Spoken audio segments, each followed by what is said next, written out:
Arizona ranks #1 in the U.S. for food waste, according to a 2022 analysis. Each year, the state throws away $9.5 billion worth of food.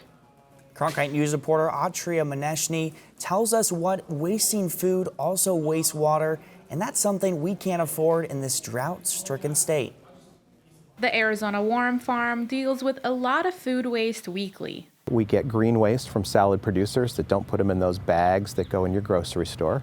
We get horse manure from carefully curated stables, and we get ground landscape waste from the city of Phoenix from a landfill diversion program. Instead of letting the waste pile up in the landfill, the 10-acre farm composts the garbage, turning it into fresh produce for everyone on the farm to eat. What we're looking at right here in front of us is Brussels sprouts. Right there among your feet is going to be broccoli and cauliflower. The farm doesn't use chemicals or pesticides for composting. They don't till the soil either. And to help those composting efforts, they get a little bit of help from these wiggling critters right here.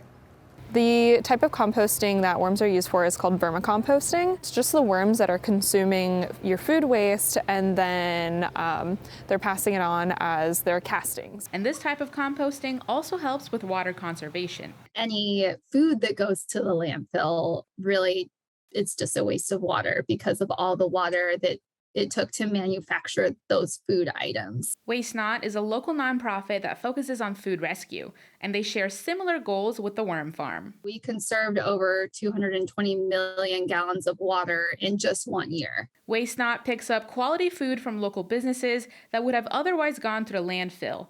They give the food to an Arizonan in need.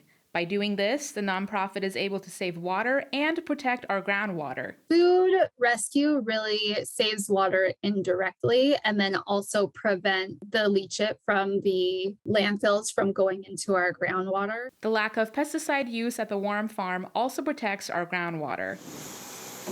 Brooks is hoping the farm's food rescue efforts is an inspiration to all. That instead of throwing their garbage into that big container that's in front of your house that takes a diesel truck to come pick up, to take that food waste and put it into a raised bed garden in your backyard. In Phoenix, Autriya Maneshni, Cronkite News. Waste Not has been leading food rescue efforts around the valley for 35 years. This year they rescued food from the Super Bowl and the Waste Management Phoenix Open.